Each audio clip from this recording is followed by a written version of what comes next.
button. There we go. There you go. Okay. Oh, exactly. Okay. Hello, everyone, and thank you, and welcome to CSEA Early Childhood Art Education Dialogue Series. Firstly, I would like to acknowledge that I am connecting with you from the traditional, ancestral, unceded territory of Squamish, Tsleil-Waututh, Musqueam nations located in North Vancouver, BC, Canada. If you don't know me, my name is Mitzi Chong, CSEA's Director of Social Media, and I'm a person pursuing my PhD at the University of Western Ontario. I have been researching and working on early childhood art education as an artist, researcher, and early childhood educator. So this month's drum sound guest dialoguer is Dr. Christine Marme Thompson, sorry. She's a professor emerita in the School of Visual Arts at Penn State University, where she taught from 2001 to 2017. Her research focusing on children culture and art learning, especially the social context of early childhood art. She is co-editor with Heather Kaplan of Post-Developmental Approaches to Myth and Misconception about Early Childhood Art, 2000, this coming very soon. And, yes, very soon, hopefully. With Christopher Shelty of Communities of Practice Art, Play, and Aesthetic in 2018. With Leora Bressler of the Arts in Children's Lives, Context, Culture, and Curriculum in 2002. Editor of the Visual Arts and Early Childhood Learning, 1997. The second editor and contributor to the International Handbook of Research in Arts Education in 2007, and author of numerous publications in art and early childhood education journals. So today's dialogue title is Marks and the Meaning, Sketchbook in Early Childhood. I'm very excited to have her in today's dialogue because I have learned so much about children drawing and pedagogical relationship through art and drawing from her work and research when I was just started to become early childhood art educator. So first 30 minutes or 40 minutes, that Tina will going to show her work, present her things, and then we will have Q&A time. But if you have any question or comment during that presentation, this session, please feel free to use the chat, and then we can review it after that. So welcome, Tina. Take away. Thank you. Let's see. We have to share. And there we go. That should do it.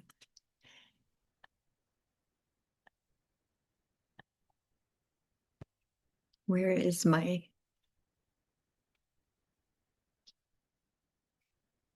We thought we had this all worked out before before anybody joined us today, but screen sharing. Sorry, maybe click on, yeah, there we go. And yeah. And then we want to go to the green button on the top left. the green button. Yeah, on the top. Yeah, that one. Okay, and slideshow. And let's see. I have this right on top of that. There we go. Yeah. On the left-hand side, play from start. Yeah, see. I want to get it into full screen here if I can. So if you click on turn the left, very left on the top, play from start, that if you click on that, yep, that one. There we go. There okay, we go. great. Thank you. I wanted to thank Mitzi, first of all, for inviting me to join you tonight, and to CSAE for hosting this series of dialogues. It's a wonderful idea and a wonderful opportunity to exchange some ideas about working with young children. And I get to talk about one of my very favorite things, which is sketchbooks and drawing with young children. So let me get started here. I started using sketchbooks with young kids, early childhood, and I realized that most of my examples tonight are from preschool settings. Um, at Illinois, University of Illinois, where I taught before I moved to Penn State in 2001. And we started using sketchbooks first in preschool and kindergarten art classes on Saturdays at the university, and then we expanded it all the way up through the high school sessions. And we're talking here about one particular kind of drawing that young children participate in. And, behind Mitzi is another beautiful example of another kind of drawing that children participate in, and which is more gestural and more about intensities and flows and about the act of drawing. Sketchbooks have more to do with the construction of meaning and with the personal projects that children identify for themselves. So the kind of drawing that we're talking about tonight is really the kind of drawing that Maitland described in 1898, I think, or 93, as the kind of drawing that children do to please themselves. And I would add to that also to please and inform themselves, because it's often exploratory and a way of extending their interests in particular things and sharing those and refining their interests. It's also what Hilda Lewis and Betty Lark-Horowitz and Mark Luca called voluntary drawing. It's the kind of drawing that happens when we provide the occasion, the materials, the space, the time, and then the children are free to use those provisions as they wish. So it's a very typical kind of simple preschool, early childhood approach, and almost ridiculously easy to implement, and almost universally something that children respond to with great enthusiasm, as if they've been waiting 4 years for this to happen. Some kids are what Lark Horowitz, Lewis, and Luca called subject matter specialists from the beginning. This little boy filled sketchbook after sketchbook with numbers. We had a child who drew nothing but electrical circuitry. We have children who draw nothing but dinosaurs, dragons, princesses. So there often are things that children are so dedicated to that it surfaces in their drawing and is part of their attraction to the activity and projects to pursue. Other kids are more eclectic. Oftentimes in these early images, these are all from Saturday school in Penn State. There's are things that happen in their life during the week. And they're, sort of save those up almost to explore in their sketchbooks on Saturday mornings. Early on, when we started this at Illinois, parents would drop their children off, and the first thing we would do is to hand them their sketchbook, which they worked in for 15 or 20 minutes. And then when they were finished with whatever the, sort of organized activity of the day was, they would return to sketchbooks, or they could return to sketchbooks. They had other options, but oftentimes they did. And parents would ask, well, this is all I see my child doing, so couldn't they do this at home? And the answer really is no, because this social setting of drawing among one's friends is really so very different from drawing alone. And the opportunity to watch other kids draw and particularly in preschool to hear other children drawing because they have a tendency to, speak their thoughts and to overhear and to answer one another. And so to engage in dialogues about drawing and about the subjects of drawing and about their lives. In the lower left corner here is a portrait of me that was done in one of the sketchbooks in Saturday school, and down to the black and white shoes I was wearing and the pink scarf that was wrapped around my neck. So that was one of the project of the day for that child. But drawing really, as Philip Pearson said, drawing is a social practice for young children in particular. That it is cultural capital. It's something that they recognize others who share the same interests through the things that they draw, the things that they talk about, and something that helps them to integrate into the community. And that really is that belonging and that learning how to enter a social situation and how to make friends and how to, to begin a dialogue or initiate a conversation with others is really, one of the primary goals of early childhood. And so it is particularly potent at this age. It's for a number of reasons. It works, really beautifully. And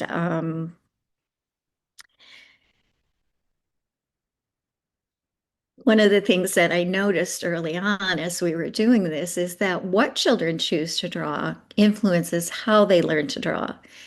And developmental theory would tell us otherwise, would indicate that there's a predictable sequence in that we could, watch unfold in all children. But it really seems that the kinds of subject matter that children are interested in drawing shapes the way that they approach the act of drawing or the drawing event.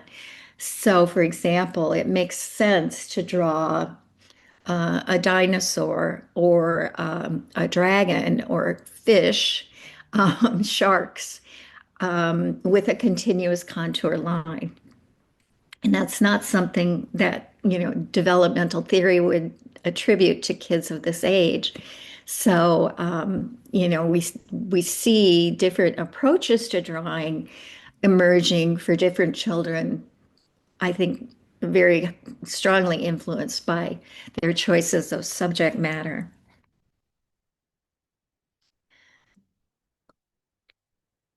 And fascinating to see how much drawing is a spectator sport. So, in the classroom, and how much children are fascinated by what others do and how they do it. And, its content becomes a point of entry, but, you know, being able to teach one another how to draw valued images is really an important part of the social milieu of the sketchbook sessions. And these kinds of they tend to be very direct in their instruction, very, much more direct than we would be. And, tell each other mark by mark, correct each other, finally, oftentimes give up in desperation and just draw the thing for their friend. But this pair were very often drawing together. They're My Little Ponies and the unicorns. I don't know what they're called. Okay. Um, so in talk and gestures, whoops, where am I going here? It doesn't want to. There we go. And because children talk as they draw, there's always the possibility of engaging in conversation. So even when They are not necessarily addressing anyone when they're just thinking through their drawing, and or narrating it in some way. Other children will hear them and will enter into conversation about the drawing and its content. And so that too is is part of the the uniqueness of that sketchbook session.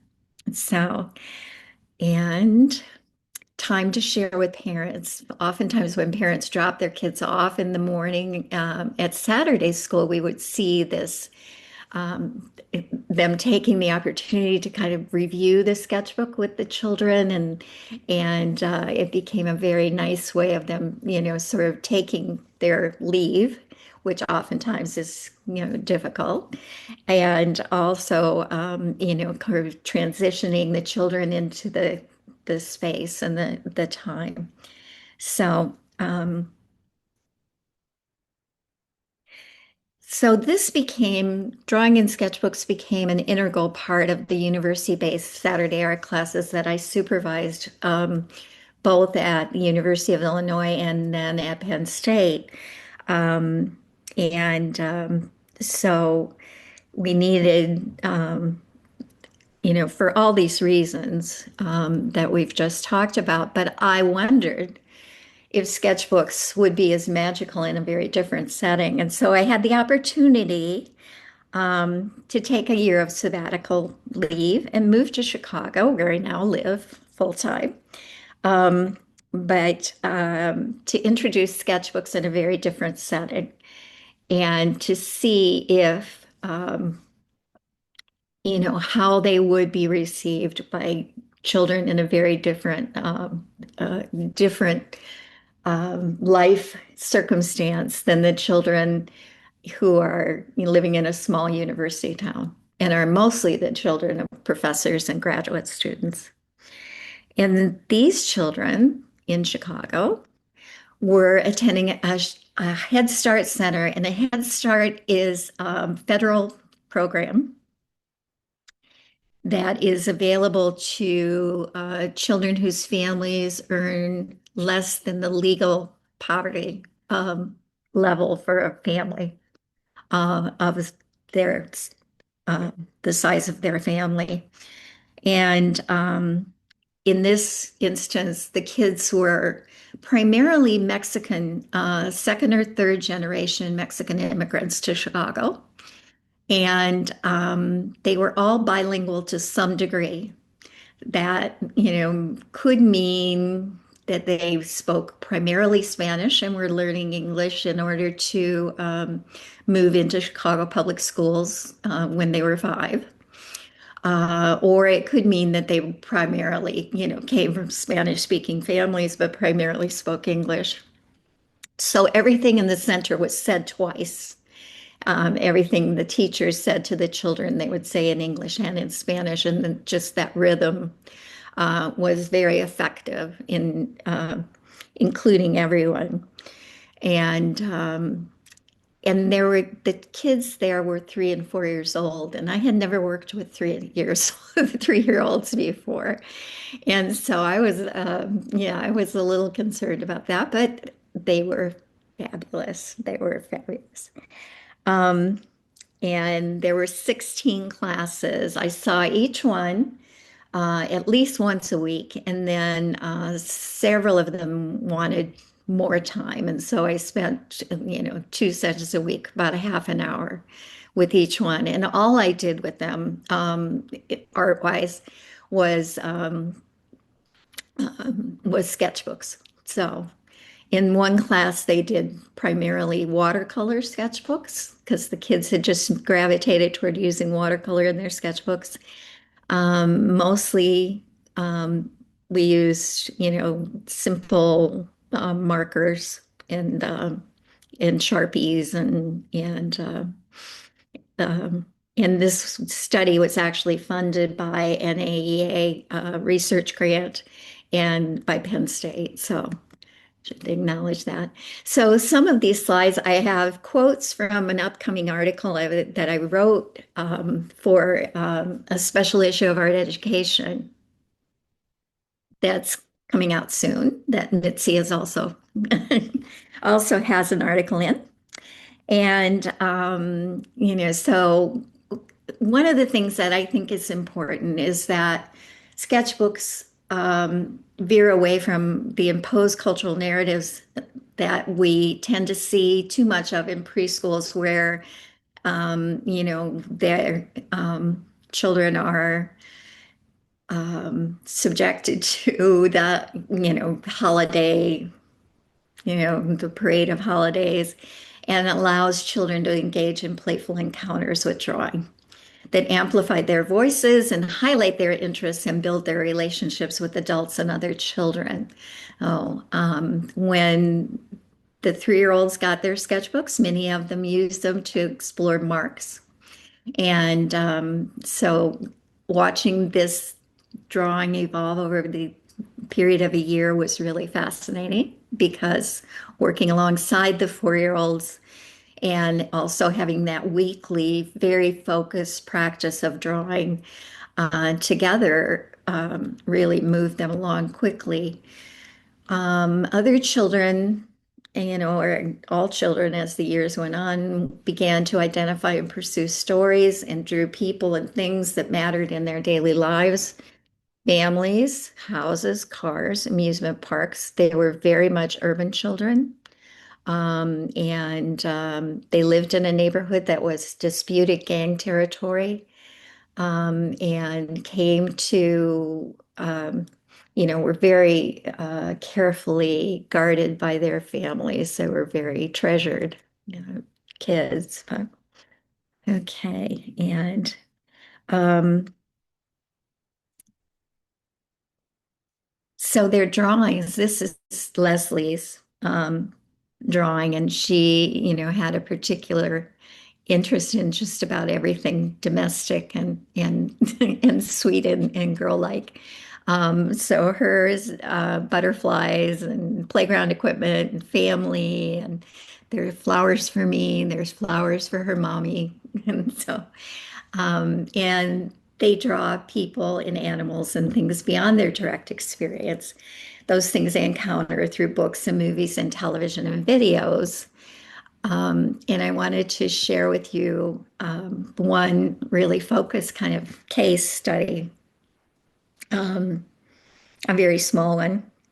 Richard was fascinating.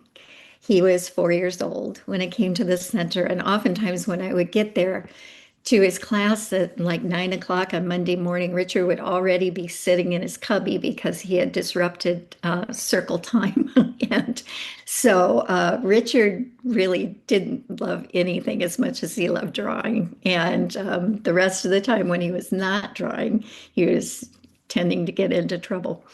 But he was amazingly adept at drawing superheroes and Batman, Spider-Man, red gold Spider-Man, things I had no idea what he was talking about, the Hulk, and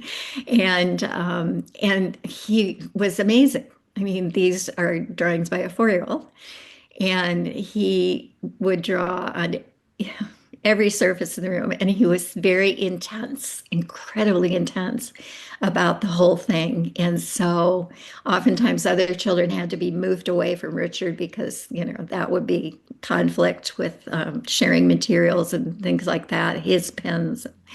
And he was quite fascinating, but he didn't talk when he drew, except when he was being observed by his friend Julian. And there were two Julians who were Richard's friends.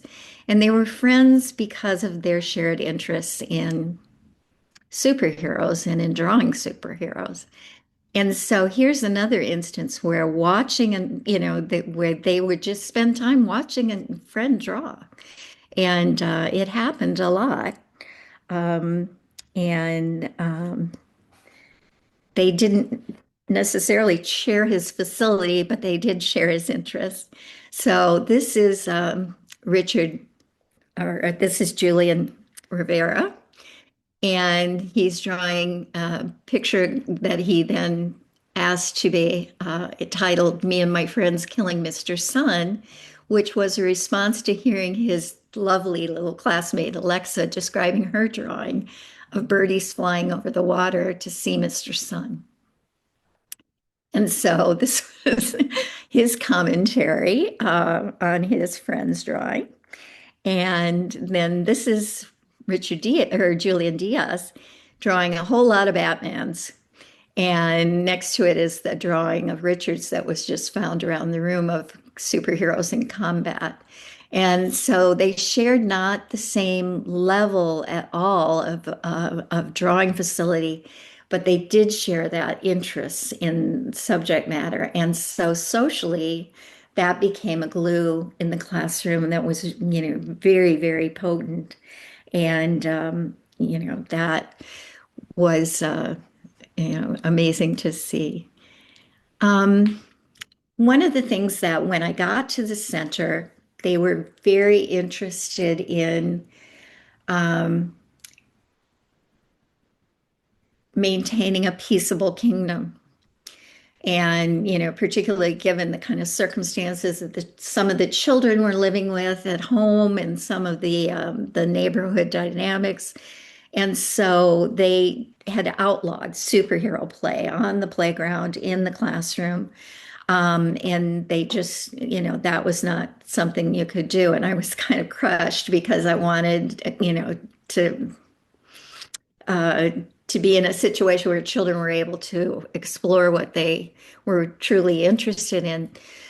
But they relaxed that prohibition for me, and it was wonderful to see that, they began to kind of recognize that there can be a difference between exploring those issues in drawing and exploring them, physically. And so they also were becoming a little bit more attentive to the kind of sources of children's fantasies. One individual styles became recognizable over time. Miss Manners, who did write those etiquette books a few years ago, had a section on children's drawings, or an answer to a question. She said, if children are so creative, then why do all their drawings look alike? And the real answer is they don't. Because you could start to see in these sketchbooks over time how very singular the styles that children were developing actually were. And so you could see, the way that they would adapt and change, in particular situations, and find ways to modify those things. Um, let's see. So Ann Dyson, one of the things that really changed the way that I looked at children's drawings long ago was Ann Dyson, who is a scholar of children's writing, and she talked about the fact that children have a tendency to weave symbol systems, and that drawing and talk are kind of inseparable, and that it's the talk that leads to written stories. So one of the things that we did in this instance that we don't tend to do very much in Saturday school was to offer the children the opportunity, if they were interested, to have a teacher label or take dictation, write, titles or stories on their drawings. It's kind of a controversial practice, and it does kind of uh, interrupt or encroach on the space of the drawing for itself. But the center was very interested in both language development, Obviously, the bilingual, growing up bilingual in preparing to enter a monolingual school system was always a concern in the back of their minds. And also, they were interested in preserving Mexican traditions of storytelling and intergenerational storytelling because they felt that it was a tradition that was disappearing, and they wanted to do what they could, to preserve children's interest in kind of in that, practice of telling stories. So sometimes children, as they're learning, these symbol systems themselves, sometimes it was very spontaneous that they would add their own. Sometimes they would ask just for labels, a man and a child. So, um, and sometimes we had to, label characters. So these are all Mexican wrestlers. And sometimes the stories were not inscribed, but they were enacted on the page. And so this is where dialogue with adults really starts becoming apparent in the way that it influences what children do. This little boy, we'll see another one of his drawings in a couple slides, but he had a turtle outside here on the left, um, who was his pet, and he loved that turtle. And uh, every drawing had this basic format with the house in the middle, and the turtle was outside, and then his father, who apparently had hair that stuck out all over. And in this case, he started out with just this usual, sort of urban scene of the house, and you can see the interior of the house. There's, sun in the sky, the rainbow. But then as we talked about it, he started getting excited about the idea that it was storming and that his father was getting wet, and the turtle was getting wet as well. And, they had to run inside, and the plot thickened. So, and sometimes, so you jump in this rocket and jump. So often the dictation would then come into a sentence or two. Sorry, there's a misspelling there. And then jump in the water and then the rocket. And this story is another example of just how children would, because they were talking to you about what they had drawn, they would continue to draw and would elaborate further because they were telling you what happened. So this is a night with the castle.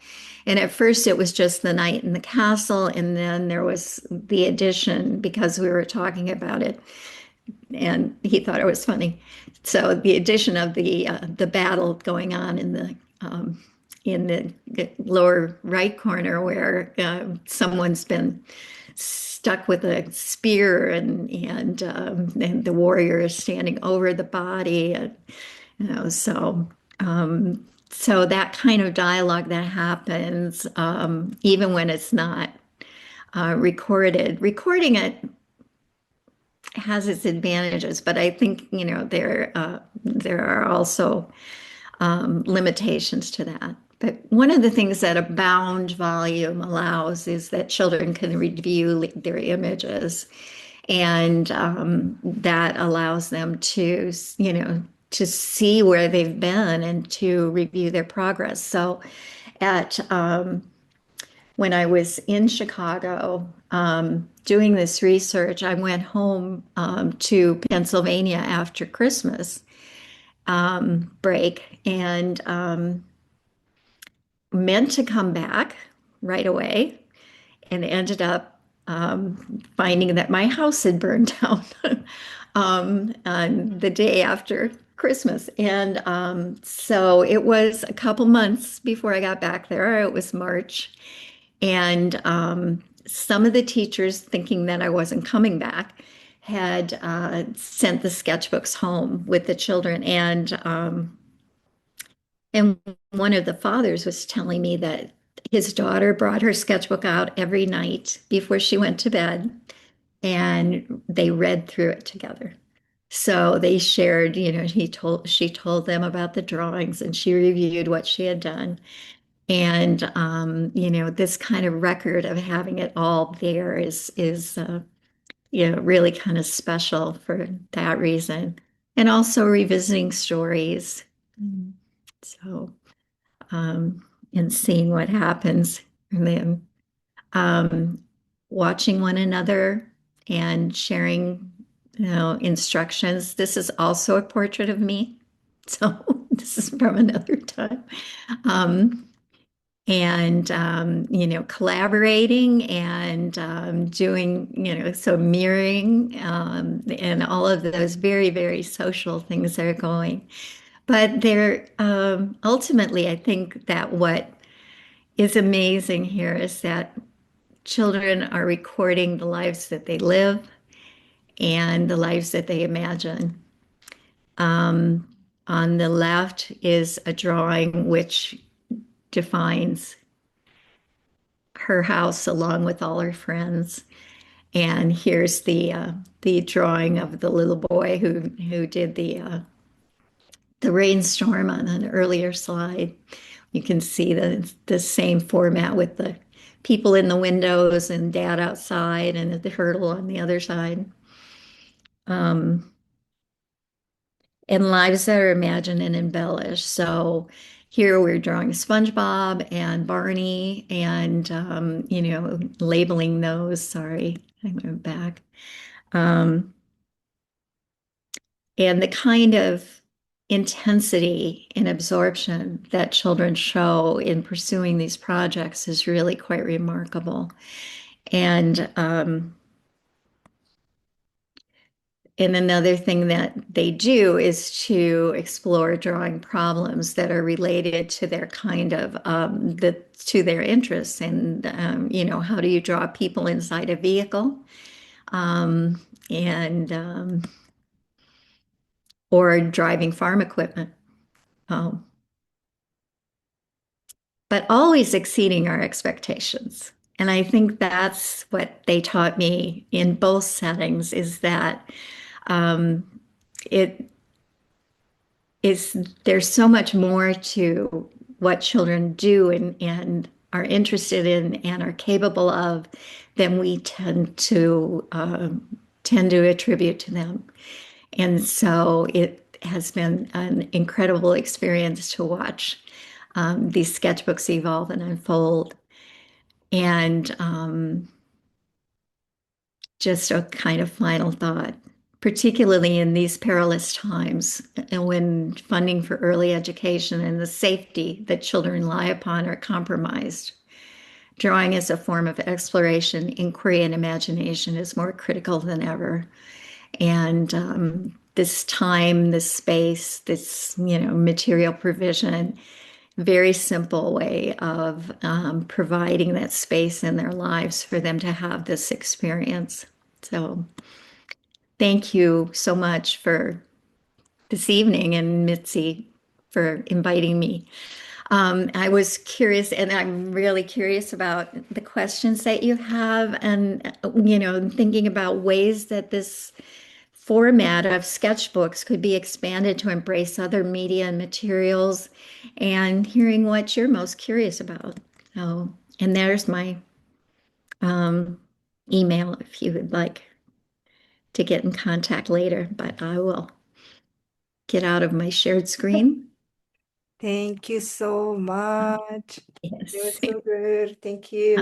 Thank you. I've just kind of when in listening to your presentation and I kind of flashback of what I wrote and then read your paper when reading wrote about it here and there, but through the sketchbook, your research and then yeah, I just feel so warm and I'm so excited. It's so good. Thank you so much. And if Let's see.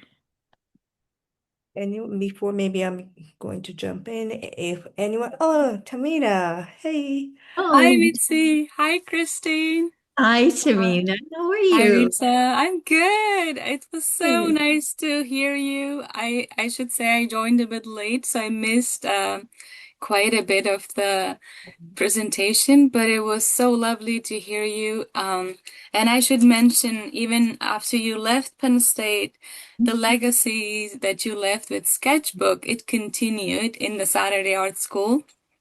Good. And we had that for all the students. And it fascinates me, a few things that you shared, and I wonder if you could talk about that, how the real does the world situation, or the things that are beyond like family and school, does that ever come into children's play? Because one of the article that you wrote was about how children's kids culture, right? How children have their own culture, and how pop culture also makes its way in children's drawing. But I wonder if where do they get these ideas that are outside of school setting and outside of the Yeah. um, yeah their home, because most of the time children are in those two places, but their Right. drawings borrows ideas from other places. Um, Absolutely. yeah, I don't know if you have any thoughts, but I loved your presentation. It was really nice to see, the drawing of children, and I learned a lot from your articles, and yeah, it was really nice to see the work that you're still doing and carrying it. Thank you. Thank you. It's great to see you. So, Thank you. yeah, I think one of the things that children rely on a lot is media, and I think probably in the past, before television, before videos, before, Instagram and um, that they, would rely on books and stories that they heard and folk tales that were shared as sources of imagination. Harry Brody used to talk about it, magic conceptual stores. And I thought that's such a nice, way of talking about how you kind of feed this reservoir of images that you have. And and so I think a lot of it comes from media. And the kids in Chicago, because they couldn't go out so much, and they couldn't play when they, went home in the afternoon, they were home. They were pretty much confined to quarters because it was at that time, a very risky neighborhood to live in. And and so they would tend to watch a lot of television, so lots of that was kind of fueling, their ideas about what they were drawing. And also it's those kinds of things that my youngest granddaughter, I have two, and the youngest one is 5, and she's very into K-pop Demon Hunters, and so that's been something that she's drawn about a lot, and so there's that level, and then the other thing I think is a certain level of working through of real concern about what's going on in the world, where they may be mostly overhearing, or they may be, in our efforts to keep them from direct experience of the kinds of horrible stuff that, particularly in the US, we're dealing with right now. And Chicago was very much occupied by ICE and a few months ago.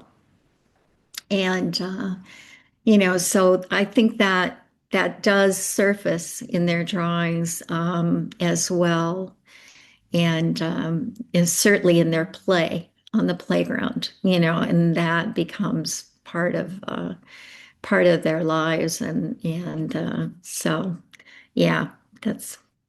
No, that's the tough part. So, I Thank really appreciate it now. Tina said that the drawing became a playground because when I was mhm. listening to your presentation and thinking about, what I wrote, your paper, like when we just heard that, if I'm wrong, just correct me, anyone. And when we just that kind of stereotypical way, or when we just heard or see the sketchbook, to see that like art make it feel like individual work, we collect it individually, the whole ourselves holding, but where how children using drawing and how using drawing you doing drawing and using a sketchbook to Yeah. create, their created their condition in a different way.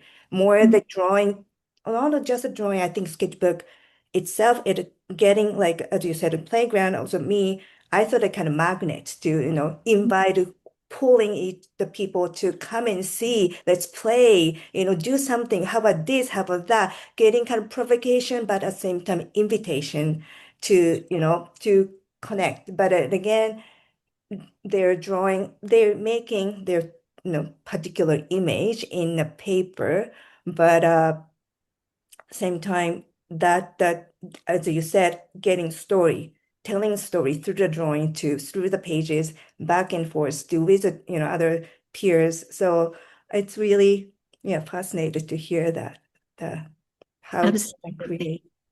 Yeah, and I think that's very much the same. Those themes of play, Yeah, are the same things that surface in their sketchbook, and so it becomes another opportunity for playing, yeah. you know, and working through in the same way that they would with dolls or action figures or Mhm. um, yeah. And So Amy put a question, comment. I'm curious to know if Christine thinks that drawing materials can influence the drawings and the mark making of children. I see that a lot of the drawing in a picture were made with markers, but I wonder if Christine would have been different if they were made with graphite pencil, colored pencil, crayon, for example. I feel like the learner's relationship with material can be vary from the one material to another for sure, and therefore inform their art making. oh, very much. Yeah, very much so. That,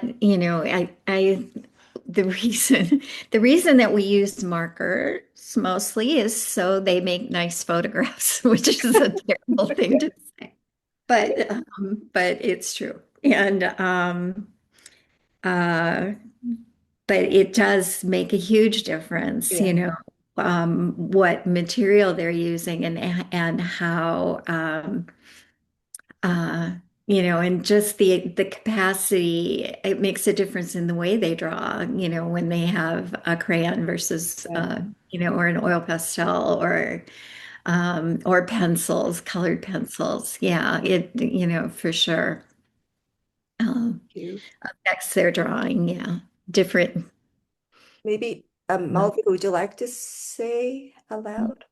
Sure. Yeah, Hi, Christine. I really loved the presentation. Oh, thank you. There were so many points of connection for me, and I believe some of the other people have asked some of the questions I had. But yeah, I just wanted to say thank you for sharing your work, and I think for me, there's a through line that I'm holding on to, which, you kind of mentioned towards the beginning and has come up again in the Q&A, which is that and this is what you said in the beginning, what children dedicate themselves to Mhm. surfaces in their drawings. I think that's such a profound way to Mhm. think of drawing mark making, Mhm. not just as a representation of skill right. or something that we already know, but Mhm. really the queerness of the thinking there, eh? Like, yes, it's superheroes, but what's happening there, the Yeah. fact that you're having all these conversations, which to me Mhm. speaks to almost like an ethics of being together, right? Like, you're sort Yeah. of negotiating, oh, superheroes fighting or what, and then even the negotiation between you and the school where it's like, okay, maybe for Christine, we let the superheroes happen and see where it goes. Yeah. So I have such a deep appreciation for what you're saying, and really, again, my work is with young children, and I'm sort of, you know, in this mode of like becoming a pedagogist or whatever you may call it. Yeah. But I've really been interested in thinking about how we create life worlds with children and really engage within what matters. So I'm gonna stop blabbing. I don't have a question. I might. I'm also like laying in bed and listening. So Yeah, because it as they is come up, I'll bother you. Okay. All right. Great. That will be terrific. Thank you, thank Malika. you, Yeah, Melvin. just thank you so much. Yeah. So I think we had There another question down is here. Sally's comment. There are also opportunity for Yin children to Jung. work on their narrative development as they tell stories with Mhm. drawing. Thank you. Sally, again, would you like to speak up or just thank you? Um, I don't I know. can speak up. Thank you, Christine, for your presentation. Mhm. Um, I just, like when you were talking about Anne House Dyson and stories and how they represent the kids' lived experiences, through that storytelling process while they're drawing, they are creating a rich foundation for later reading skills. Oh, And absolutely. so I think, and I'm in the United States, so I think currently, like, writing is the missing piece in Yes. our curricula in early childhood. It's like decode, decode, decode, Yeah. and nothing else matters. And I think that your work really showcases, like, it's bringing together all those pieces and experimentation with letters and sounds. Yes. Um, and oh, these are the characters in my story. This is who I drew in my piece and where we're at. And I just think that's really so rich. Yeah. Thank you. Yeah, I think so too. I think one of the things I forgot to mention is that so much of um, so much of what happens in the drawing is not in the drawing. It doesn't end up on the page. It happens in the event of drawing. So the gestures, sound effects, the talk that surrounds the drawing. And so, being a witness to that and, being able to really see how you can then, move that into the kind of multiple symbol systems that that they are exploring and without compromising any one of them is really Anne Dyson is so beautiful in that. Especially her early work. I think she's moved away from the drawing, but it's just not, I shouldn't even say that because I think she recognizes how integral it is. So, her later work, she doesn't talk about it much, but it's always part of what she's seeing as kind of part of writing, in the prehistory of writing. So, yeah, thank you. Thank you. And then me, Jen, would you like to talk about your question or comment? Thank you. Yeah. Hi, thank you so much for your presentation, Christine. I'm just genuinely curious about how you choose to offer this individual sketchbook to each child. Of course, they get to have their own, ownership of their own work, right? And it becomes their collection of work. So I really appreciate that idea. But at the same time, I'm just curious, what if you offer a huge piece of paper so that way actually children can see each other's work? During your presentation, you briefly mentioned that children learn from each other. So from that perspective, what if, instead Yeah. of a small, sketchbook, what if Yeah. you offer huge space so that way they may position themselves like lying down on the floor, or you can hang the huge piece of paper on the wall, like Yeah.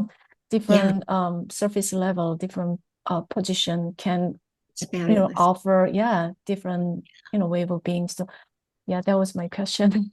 Yeah, I think that's wonderful. And, I think in the context of Saturday school, we were doing the sketchbooks, and then they would have a more organized group of lessons, or activities that were going on. So some of that was happening. It wasn't happening at the center, here, because it was just sketchbooks. But there are limitations for sure in that format. And also, in the medium, the materials that we offered them. But, yeah, I think having both of those opportunities is really important. And I also think that with young children, scale is, modifying the scale of drawings is really, an important thing to do because their marks are made in response to the edge, so they have, to give them that opportunity to have, both the 8.5 by 11 or 8 by 10 or whatever, and then to have a file card. Linda Barry's been doing, the cartoonist has been doing a lot of research with kids of this age, and she says file cards are perfect, for them. They're perfect size, but I think that also that huge, kind of collaborative piece is very important too. So, and they love that. So, I, yeah, yeah, I wanted to add on the Majin's comment because, for instance, my background, yes, always a absolutely. person who always provide a big sheet of paper to invite a group of children to do when I was on the floor early childhood. Now, now I don't have a direct connection with children, so I can't. But at the same time, to me, my experience with the sketchbook myself when I was kids, also when I'm looking at the children, they like my interpretation to of the sketchbook with the children is they be sketchbooking in that the children becoming their bond, their own, like a body together kind of way. So even Mhm. if I provide like this, sometimes if they have a sketchbook or piece of paper, as they claim as that's my paper, they bring it in the big space and also still drawing with other the big space with that piece coming together and still kind of storytelling through with everything coming around hold together. So it's again, that's why it like to me a sketchbook is really like interesting way to inviting us Mhm. both children and adult others in a different way. Yes, It's like absolutely. hard to articulate to say, but some Yeah. really unique way magic to invite Mhm. us to be in it because even if when I was child always I loved having sketchbook drawing and when I Yeah. was drawing as and Tina also showing that I always draw with my friend open a Yeah. sketchbook together and then come sharing our idea watching their way of drawing and if there's somebody if difficult to put it on their image and we help each other against that then becoming the recreators kind of like even in not big a sheet of paper but it becoming coming through and then Mhm. it's really but yeah it's really interesting to see how space wise material wise makes it different but at the same time somehow children kind of connect in a different way. Yes. Yeah. Yeah. Perfect. Yeah. Yeah. I think, the gestural Yeah. um, aspects of drawing are really impossible. I mean, they're not impossible because they're so tiny, so that there is, a gesture, a physical Mm-hmm. um, engagement with, a regular page. Um, but also I think that, we need to develop all kinds of Mm-hmm. drawing languages as well as Mm-hmm. languages, verbal, written, uh, and ceramic and sculptural and all kinds of ways. But, I think the sketchbook encourages a particular kind of drawing. Mm-hmm. And that tends to be narrative and content based. So. Thank you. Does anyone has any question? Comment? Easy. Okay, we're good. There's a lot of comment on the chat, but one thing I wanted to also mention, I think you point out to this, Christine, that how you had you had to rethink about writing, right, on the drawing, right?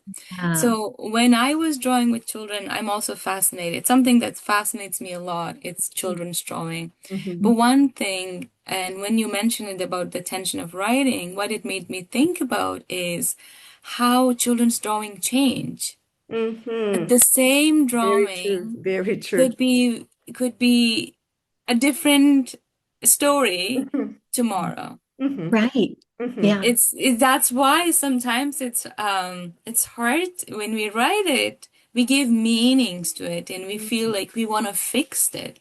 But children's Mhm. drawing are so fluid. Mm-hmm.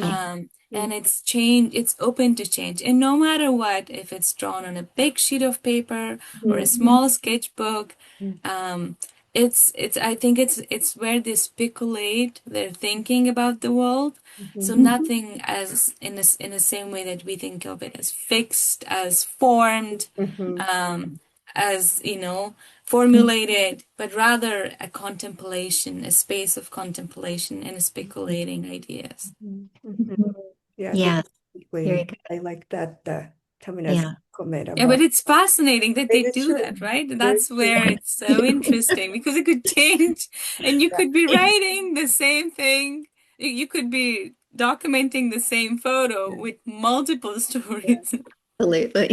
Yeah. Absolutely. Then your comment makes me feel like a children because children drawing look like again when they have an image on a piece of paper, something we feel like that is the end result, but they're Right. researching, like really keep working and keep thinking and we coming Mhm. back to thinking, then Yeah. that their way of doing makes me really feel like they're not only that a sketchbook drawing, but a way of engage with art just for such as like drawing is their researching. Like they're I just like Mm, make me feel that's like they're right. telling us what is art is, rather Mhm. than making an object or creating specific idea, rather than keep it's like a children telling it's okay to change, like doesn't need Yeah. to be mommy or daddy. Yeah. That's the Right. way it Yeah. does. Like that's why I appreciated Tamina's comment. It makes me Mhm. think a little bit different way too. Thank you. Yes. Thank you. Yeah, I Yeah. mean, I think it came from what you're sharing, but also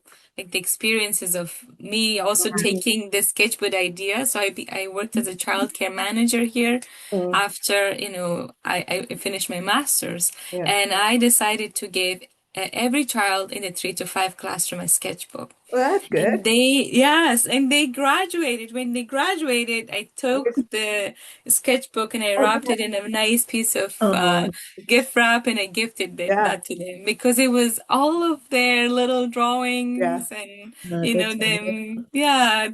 it's an interesting thing that it would carry with them in different way after Yeah. they take it home and yeah, they're in kindergarten. So Mm, much change and yeah, possibilities that could yeah, emerge with Sketchbook. Yeah. yeah. so Thank much. Yeah. Yes. Thank So you. thank you, Tamina. Thank you, everyone. I think it's maybe time to come. So I'm going to stop recording first. Then